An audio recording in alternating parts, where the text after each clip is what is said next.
अस्सलाम वालेकुम फ्रेंड्स, उम्मीद है कि आप सब खैरियत से होंगे। तो आज आप लोगों को बताएंगे कौन सी चीज़ खाने लगाने में आप लोगों के लिए बेहतरीन है। तो नंबर 1 पर है बादाम के फ़ायदे। ये लोगों की खुश्की और दिमाग की गर्मी को ज़ैल करता है। इसका हलवा नज़ला ज़ुकाम और सर दर्द के लिए बहुत ज़्यादा फ़ायदेमंद है।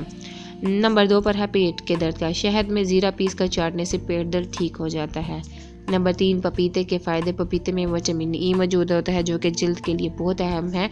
इसके अलावा इसमें मौजूद विटामिन सी से जहनी तनाव वाले हार्मोन्स में बेहतरी आती है। नंबर 4 पर है जिस्म सुन्न होने की वजह।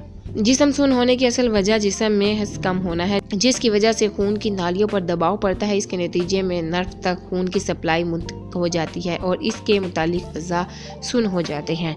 नंबर 5 पर है बवासीर के मरीजों को बताएं। सब्ज़ इलायची और मेथरे हम वज़न लेकर पीस कर सफ़ूफ बना लें। ये सफ़ूफ 1 चाय वाला चम्मच सुबह शाम पानी के हमरा इस्तेमाल करें। बहुत जल्द खूनी बवासीर ठीक हो जाएगी। 6 पर है अगर बच्चे को बार बार ज़ुकाम होता है तो 1 चमची पानी में 1 चुटकी जायफल पीस कर शहद मिलाएं। बच्चे को सुबह शाम चटाएं और ज़ुकाम से निजात पाएं। नंबर 7 पर है ताज़ा खून बनाने और जिस्मानी कमज़ोरी दूर करने के लिए अंडा एक बेहतरीन ग़िज़ा है। इन्फॉर्मेटिव वीडियो है, दूसरों तक लाजमी शेयर कीजिएगा। Thank you for watching my video.